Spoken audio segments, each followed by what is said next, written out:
है।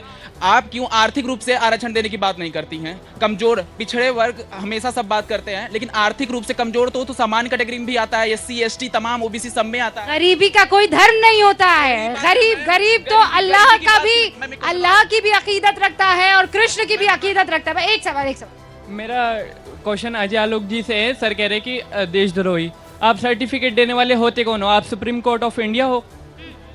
ओके 90 करोड़ से ज़्यादा पॉपुलेशन के जिसपे वोटर्स है उस कंट्री में बैलेट पेपर कैसे पॉसिबल हो सकता है? अगर आप सोचते ये पॉसिबल है तो किस तरीके से आपने प्लान किया इसको? ओके मैम ये कह रहे हैं ईवीएम में दिक्कत है, अगर ऑपोजिशन कहीं जीत जाए तो ईवीएम सही है, अगर ना जीते तो ईवीएम में गड़बड़। ऑलराइट, और कौन?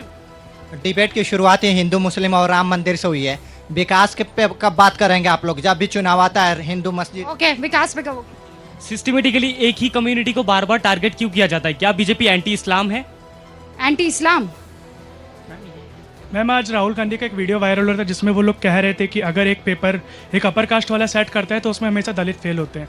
कांग्रेस एक तरफ कहती है कि बीजेपी ध्रुवीकरण की राजनीति कर रही है, हम देश को एक करेंगे, मगर जब उनका जो मेन चेहरा राहुल गांधी वही यहाँ पर दलित और SC ST OBC डिवीजन की बात करते हैं। हाँ मैम यहाँ पे सब लोग डिवीजन की बात करते हैं, कोई मुस्लिम को आरक्षण देने की बात करता है, लेकिन यहाँ पे ये होता है अभी जैसे मुस्लिम है उन लोगों को अल्पसंख्यक बताया जाता है और उन लोग के घर में इतनी ज्यादा पॉपुलेशन होती है मैम, वो धीरे धीरे करके अल्पसंख्यक रह ही नहीं गए हैं और तभी भी उन लोगों को आरक्षण मिल रहा है। मैम ये तो गलत चीज हो गई ना। ऐसे तो फिर हिंदू भी आएंगे, फिर क्रिश्चियंस भी आएंगे कि हमें भी आरक्षण चाहिए। नहीं, पर आपको कैसे पता कि सिर्फ मुसलमान हैं जो सबसे ज्यादा बच्चे पैदा करते हैं? मैम क्योंकि हमें दिखता है ना हर जगह पे, हम लोग जैसे हमारे क्लासमेट्स हैं तो उसमें अगर तो धारणा है लालू जी के कितने बच्चे हैं? लालू जी कोई मोहम्मद लालू थोड़ी हैं। हाँ क्या ये भाजपा ने सिखाया है, माइंड में डाला है इनके कि मुसलमानों के बच्चे ज्यादा होते हैं। सर्वे करिए जाकर के आप, ये मिथ है, इसको प्रमोट किया गया है, इस्लामोफोबिक है और इसके खिलाफ आवाज उठनी चाहिए। इसके खिलाफ आवाज उठनी चाहिए। कितने भाई बहन है? बाबा साहब कुछ 14 भाई बहन थे। मैम ये तो अपवाद हुआ ना। अब एक सेकंड में एक फैक्ट्स पे बात कर लेते हैं। भाई साहब रुकिए ना एक सेकंड, फैक्ट्स पर बात कर लें। वो पॉपुलेशन सेंसस जो होती है और जो ग्रोथ रेट होती है, ये तो आप भी जानते हैं ना, जो हिंदुओं की रिप्रोडक्शन रेट थी और जो मुसलमानों की रिप्रोडक्शन रेट है उसमें अंतर आया है कि नहीं आया है? ये तो आप जानते ही है ना।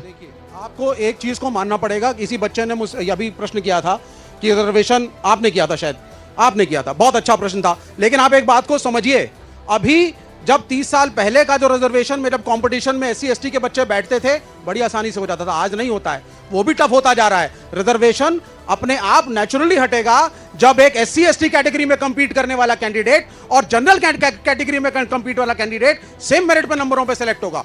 ये उसका तरीका है। कब होगा ये? लेकिन नेचुरली हो रहा है। ये कब होगा? लेकिन दूसरी बात, गरीब होने के बाद भी आज की सच्चाई ये है कि दलितों की बेटियों को आज भी उच्च जाति वाले अपने घरों में बहुओं के रूप में एक्सेप्ट नहीं कर रहे हैं रिमोट एरियाज में। ये सच्चाई है।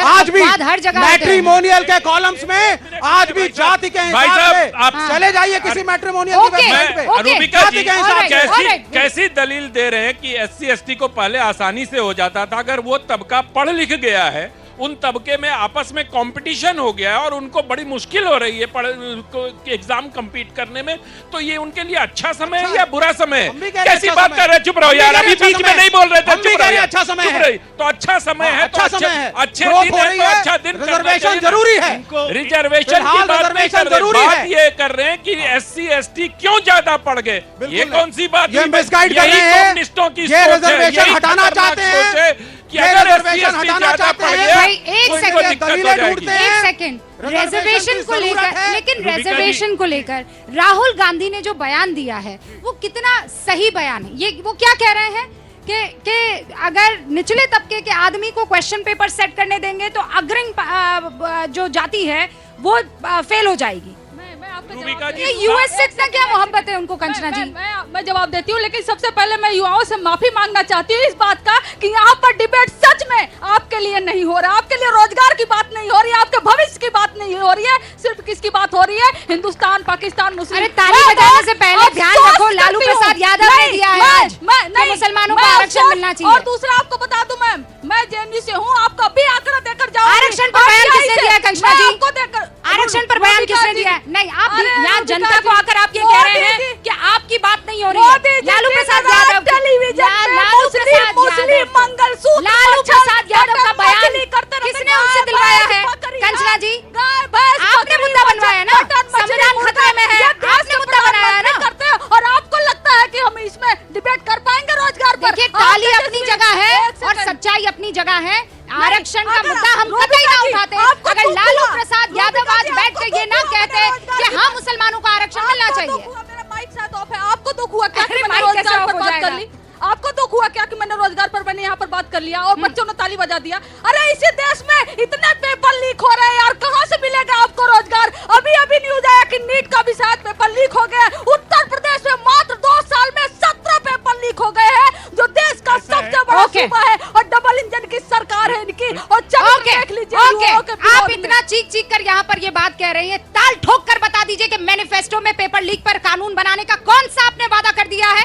अभी बताइए, अभी बताइए। कर वादा किया है हमने, कांग्रेस का मैनिफेस्टो पढ़ लीजिए। कांग्रेस का मैनिफेस्टो क्या? अपना मैनिफेस्टो बताइए ना। हमने 4 लाख 5 लाख नौकरी दी। अरे नौकरी भी बताइए ना, पेपर लीक पर कौन सा कानून बनाया है ये बताइए ना। पेपर लीक पर कौन सा कानून बनाया है? यहाँ पर बरगला रहे हैं आप बैठकर युवाओं को। पेपर लीक कर दिया भाई। देखिए रूबिका जी, रूबिका जी, बेरोजगारी और महंगाई से आप लोग भाग रहे हैं क्या? एकदम नहीं भाग रहे हैं। हमने तो इसका सामना किया है, चुनौती लिया है और 25 करोड़ लोगों को गरीबी रेखा से बाहर निकाला है। हम युवाओं की बात करते हैं तो हम हिंदू युवा मुसलमान युवा की बात नहीं कर रहे हैं जो ये लोग कर रहे हैं। 4% मुसलमानों को आरक्षण मिलना चाहिए। क्यों मिलना चाहिए भाई?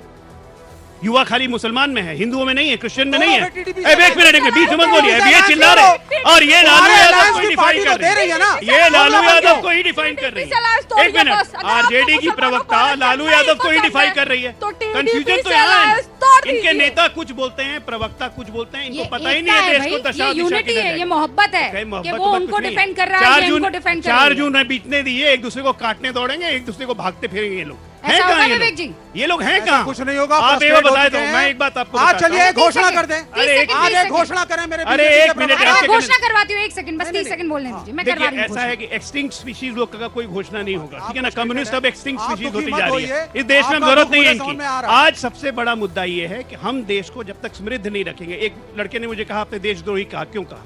मैं बताता हूँ क्यों कहा। उसका रीजन है, हमारे अगल बगल में पाकिस्तान एक न्यूक्लियर प्रोफाइल्ड नेशन है जिसके पास न्यूक्लियर स्टॉक हमारे से ज्यादा है। और अगर हमारे देश की कोई राजनीतिक पार्टी ये कहती है कि हम सत्ता में आएंगे तो अपने न्यूक्लियर वेपन्स को खत्म कर देंगे, ये देश विरोधी सोच है, ये देश विरोधी मानसिकता है और ऐसे लोगों को देशद्रोही कहना पड़ेगा आपको।